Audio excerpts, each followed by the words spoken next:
నమస్తే, welcome to Telugu రాజ్యం. ప్రస్తుతం మనతో పాటు ఉన్నారు పొలిటికల్ అనలిస్ట్ చింతా రాజశేఖర్ గారు ఉన్నారు. సార్ నమస్తే. నమస్తే. ముఖ్యంగా ఒక పక్క అమరావతి అవినీతిపై గౌరవ సుప్రీంకోర్టు ప్రధాన న్యాయమూర్తి గారికి లేఖలు రాస్తా ఉంటే, ఇంకో పక్క గౌరవ సుప్రీంకోర్టు మాజీ ప్రధాన న్యాయమూర్తి అమరావతి ఘట్టం ఒక అద్భుతము, ఒక ఆదర్శవంతమైన ప్రాంతం అన్నట్టు కూడా ఆయన మాట్లాడినారు. ఆయన ఈ రకంగా ఎందుకు మాట్లాడినారు, అసలు ఏంటి మతలబ్ ఏంటి అంటే ఏం చెప్తారు సార్? ఏం చెప్పాలా? అమరావతి బహుశా దేశ చరిత్రలోనే అతిపెద్ద అవినీతి కుంభకోణం. అమరావతి అద్భుత ఘట్టం అని ఆయన అంటున్నారు. ఒక మాజీ చీఫ్ జస్టిస్ అయి ఉండి దాన్ని అద్భుత ఘట్టం అంటే, అటువంటి వాళ్ళు మాజీ చీఫ్ జస్టిస్ అవ్వటం మన దేశ దౌర్భాగ్యం. అమరావతి కోసము పోరాటం చేశారంటున్నారు కదా, అది పోరాటం ఏం పోరాటం అంటే, రాష్ట్ర ఖజానాని మేము కొల్లగొడతాము, మేము దోచుకుంటాము, మమ్మల్ని దోచుకోనివ్వండి అని చేసిన ఉద్యమమే అమరావతి పోరాటం. వైసీపీ చేతగానితనం వల్ల వాళ్ళు చెప్పుకోలేకపోయినారు, వాళ్ళు వాస్తవాలు చెప్పుకోలేకపోయినారు. ఎంతసేపు వైసీపీ ఒక రాజధాని 3 రాజధానులు అని మాత్రమే మాట్లాడినారు. కానీ జగన్మోహన్ రెడ్డి గారి విజన్ ఏంటి, చంద్రబాబు నాయుడు విజన్ ఏంటి, జగన్మోహన్ రెడ్డి గారు ఎవరికి లాభం చేద్దాం అనుకున్నారు, చంద్రబాబు నాయుడు ఎవరికి లాభం చేకూరుద్దామని చెప్పలేకపోయినారు. జగన్మోహన్ రెడ్డి గారు ఏమన్నారు, 30,000 ఎకరాల ప్రభుత్వ భూమి ఉంటే అక్కడ రాజధాని కట్టండి, గుంటూరు విజయవాడ మధ్య ప్రాంతంలో అని చెప్పారు. 30,000 ఎకరాల ప్రభుత్వ భూమి. 30,000 ఎకరాల ప్రభుత్వ భూమి లేకపోతే ఏం చేయాలి? రైతుల దగ్గర నుంచి భూమి కొని దానిని ప్రభుత్వ భూమి చేయాలి. రైతుల దగ్గర నుంచి భూమి ప్రభుత్వం కొంటే ఏమవుతుంది? అది ప్రభుత్వ భూమి అవుతుంది.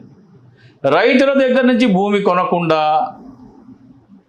రైతుల దగ్గర నుంచి ల్యాండ్ పూలింగ్ తీసుకొని దానిని ల్యాండ్ పూలింగ్ పద్ధతిని అక్కడ నిర్మిస్తున్నారు. దీని వెనకాల అతి భారీ కుంభకోణం. ఇది వైసీపీ చేతగానితనం అంట నేను. జగన్మోహన్ రెడ్డి గారు ప్రభుత్వ భూమిలో రాజధాని కట్టాలన్నారు. ఉదాహరణకి అక్కడ 35,000 ఎకరాలు, 34,000 చిల్లర ఉంది, 35,000 అనుకుందాం.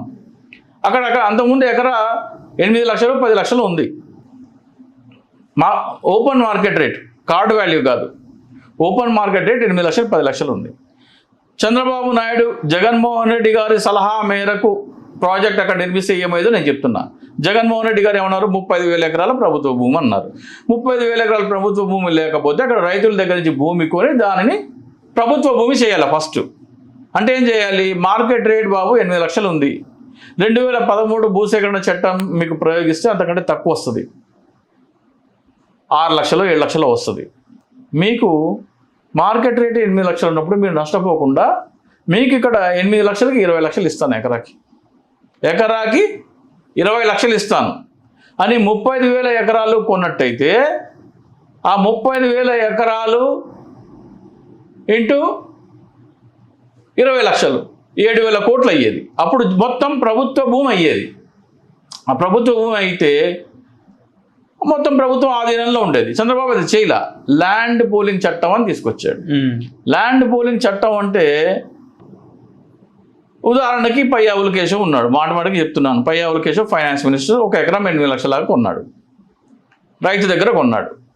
రైతు దగ్గర కొంటే అది తీసుకొని ల్యాండ్ పూలింగ్కి ఇచ్చాడు. ల్యాండ్ పూలింగ్ ఇస్తే ప్రభుత్వం ఆయన కొన్ని ప్లాట్లు ఇచ్చింది. ఉదాహరణకి చెప్తున్నాను నేను. ఆ ప్లాట్ల విలువ ఇప్పుడు ఎకరా 8 నుంచి 10 కోట్లు. రైతుకి ఎంత ఇచ్చాడు ఆయన? 8 లక్షలు. అది తీసుకొని ల్యాండ్ పూలింగ్కి ఇచ్చాడు. ల్యాండ్ పూలింగ్ ఇస్తే ప్రభుత్వం ప్లాట్లు ఇచ్చింది. ఆ ప్లాట్ల విలువ 8 నుంచి 10 కోట్లు. సో 8 లక్షలు పెట్టి రైతు దగ్గర భూమి కొన్నాడు పయ్యావుల కేశవ్, ప్రభుత్వానికి ల్యాండ్ పూలింగ్కి ఇచ్చాడు, తనకేమో 10 కోట్ల రూపాయలు ప్లాట్లు వచ్చినాయి. ఎవరు లాభపడ్డారు ఇక్కడ? పయ్యావుల కేశవ్ లాభపడ్డారు. రైతు మార్కెట్ వాల్యూ ఆ రోజున 8 లక్షలకి 8 లక్షలు ఇచ్చాడు. ఇది చంద్రబాబు నాయుడు చేసిన ల్యాండ్ పూలింగ్. జగన్మోహన్ రెడ్డి చెప్పిన ప్రభుత్వ భూమి అయితే ఏమవుతుంది? రైతుకి 8 బదులు 20 లక్షలు ఇవ్వమంటున్నాడు జగన్మోహన్ రెడ్డి. మార్కెట్ రేట్కి డబుల్ అంటే రైతుకి 8 బదులు 20 అంటే ఇంకా 12 లక్షలు ఎక్కువ రైతుకి వచ్చేది. అది ప్రభుత్వం దగ్గరే ఉంటుంది. ఆ భూమి ల్యాండ్ పూలింగ్కి ఇవ్వరు, ప్రభుత్వం దగ్గరే ఉంటుంది. దాని విలువ ఇప్పుడు ఎక్కడ 10 కోట్లు అయింది. ఎవరు లాభపడుతున్నారు? ప్రభుత్వం లాభపడుతుంది.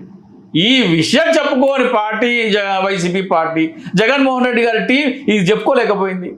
2022లో చీఫ్ సెక్రటరీకి principal secretary MAUD municipal administration and urban development ప్రభుత్వ ముఖ్య సలహాదారు సజ్జల రామకృష్ణారెడ్డికి ఈమెయిల్ పెట్టడం జరిగింది. ఇది కదా మీరు వాదించాలి, ఒక రాజధాని 3 రాజధానులు అంటారేంటి, ఇది కదా మీరు చెప్పాల్సింది ప్రజల కంటే. వాడు పట్టించుకోలేదు. 2022 సంగతి. 2023లో స్వయంగా ఇన్ పర్సన్ సజ్జల రామకృష్ణారెడ్డి గారు కలిసి ఇది చెప్పాను. ఇది చెప్పండి మీరు ప్రజలకి, 5 లక్షల కోట్ల అవినీతి ఉంది దీంట్లో అని. అది చెప్పలేకపోయినారు. 5 లక్షల కోట్ల అవినీతి అని ప్రజలకు చెప్పినట్టయితే తెలుగుదేశంతో బీజేపీ ఎందుకు పొత్తు పెట్టుకుంటుంది, జనసేన ఎందుకు పొత్తు పెట్టుకుంటుంది? కూటమే ఏర్పడేది కాదు. కూటమి ఏర్పడితే ప్రభుత్వం ఏర్పడేది కాదు. అంటే వీళ్ళకి తెలియదా, వైసీపీలకు తెలియదా? అరే మనం పట్టించుకోవట్లేదు. ఈ రోజుకు చెప్పలేకపోతున్నారు కదా. 14 నుంచి 19 వరకు జరిగిన ఉద్యమంలో ఈ వ్యవహారం వాళ్ళకి తెలియదా అనేది. ఏమండి 14 నుంచి న్యాయస్థానం టు దేవస్థానం అని ఒక ఉద్యమం చేశారండి. వీళ్ళు ఏం చేయాలా వైసీపీ? అరే బాబు, ఇది ప్రభుత్వ భూమిలో కట్టమన్నారు కదా జగన్మోహన్ రెడ్డి గారు. జగన్మోహన్ రెడ్డి గారు చెప్పినట్టు ఇది ప్రభుత్వ భూమిలో కడితే ప్రభుత్వం లాభపడుతుంది అంటే మీరు లాభపడతారు, ప్రతి ఒక్క పౌరుడు లాభపడతాడు. మీకు రావాల్సిన లాభాన్ని మాకు ఇవ్వమని వీళ్ళు యాత్ర చేస్తున్నారయ్యా అని ప్రజలకు చెప్పాలి. వీళ్ళు మీకు రావాల్సిన డబ్బుని మేము దోచుకుంటాము అని యాత్ర చేస్తున్నారు. ఎన్వి రమణ గారు, అది ఉద్యమం ఏంటంటే ప్రభుత్వ ఖజానాన్ని కొల్లగొడతామని చేసిన ఉద్యమం. దాన్ని మీరు అద్భుతమైన ఘట్టం అంటే సిగ్గేస్తుంది. మీలాంటి వాడు చీఫ్ జస్టిస్ అంటే మాకు సిగ్గేస్తుందండి. I am ashamed of you N V Ramana, justice N V Ramana. How can you say that? ప్రభుత్వ ఖజానాన్ని దోచుకుంటామని చేసిన ఉద్యమమే అమరావతి ఉద్యమం. ప్రభుత్వ ఖజానాకి రావాల్సిన ఆదాయాన్ని ప్రైవేట్ వ్యక్తులకి దోచిపెట్టే ఉద్యమమే ఈ ల్యాండ్ పూలింగ్ చట్టం. అదొక అద్భుతమైన ఘట్టం అంటున్నారంటే మీరు చీఫ్ జస్టిస్ అయితే దేశం సంకరాకి పోయినట్టే. వాళ్ళ కుటుంబ సభ్యుల మీద కేసులు పెట్టారంటూ మాట్లాడుతున్నారు. ఆయన బెదిరించారు. వాళ్ళ కుటుంబ సభ్యులు కొన్నారు, భూములు కొన్నారు కాబట్టి కేసులు పెడతారు. అమరావతి ల్యాండ్ పూలింగ్ యాక్ట్ రైతుల దగ్గర తక్కువకి భూమి కొని ఎక్కువకి ల్యాండ్ పూలింగ్ ద్వారా లాభం పొందే ప్రతి ఒక్క డాక్యుమెంట్ బయటికి తీయాలి. ప్రతి ఒక్క డాక్యుమెంట్ బయటికి తీసి వాళ్ళు రైతు దగ్గర ఎంత కొన్నారు, ఈ రోజున ప్రతిఫలం ప్లాట్లు పరంగా ఎంత పొందుతున్నారు, దాన్ని చేయడం వల్ల వీళ్ళు ఎంత లాభం పొందారు, ప్రభుత్వం ఎంత నష్టపోయింది అనేదే కదా సిబిఐ ఎంక్వైరీ కోసం మనం లెటర్స్ రాయమంటున్నాం. రాష్ట్ర ప్రజలందరినీ లెటర్స్ ఎందుకు రాయమంటున్నామంటే ఇది అతిపెద్ద కుంభకోణం దేశంలో, దీన్ని బయటికి తీయాలి. కాబట్టి దయచేసి ప్రతి ఒక్క పౌరుడికి నేను విజ్ఞప్తి చేసేది ఏమంటే మీరు దయచేసి లెటర్స్ రాయండి. గౌరవ భారత ప్రధాన న్యాయమూర్తి గారికి లెటర్ రాయండి. అమరావతి అవినీతిపై సమగ్ర విచారణ జరగాలి. ల్యాండ్ పూలింగ్ అనేది ప్రభుత్వ ఖజానాన్ని కొల్లగొట్టే చట్టము. ప్రభుత్వ ఖజానాన్ని కొల్లగొట్టి ప్రైవేటు వ్యక్తులకు పంచిపెట్టే చట్టం కాబట్టి దాని మీద 2014 రాష్ట్ర విభజన తర్వాత అమ్ముడు పోయిన ప్రతి డాక్యుమెంట్ బయటికి తీసి వాళ్ళు ఎవరు కొన్నారు, ఎవరి దగ్గర కొన్నారు, ఎంత కొన్నారు, ఈ రోజు దాని మార్కెట్ విలువ ఎంత, ప్రభుత్వమే 7,000 కోట్లతో కొన్నట్టయితే ప్రభుత్వానికి ఎంత లాభం వచ్చేది, ప్రభుత్వం ఇప్పుడు ఎంత నష్టపోతుంది, ఎవరు లాభపడుతున్నారో అని ప్రతి ఒక్క లాభార్థిని తీసి తిహార్ జైలుకి పంపించాల్సిన విచారణ జరగాలి. మన రాష్ట్ర ఖజానాకు అడ్డగోలుగా దోచుకుంటున్నారు. అడ్డగోలుగా దోచుకొని అది దోచుకోవడమే కాకుండా అదొక అద్భుతమైన రాష్ట్రానికి గ్రోత్ ఇంజన్ అని ప్రచారం చేస్తున్నారు. నిట్ట నిలువున ప్రతి పౌరుడిని దోచుకునే చట్టమే ల్యాండ్ పూలింగ్ చట్టం.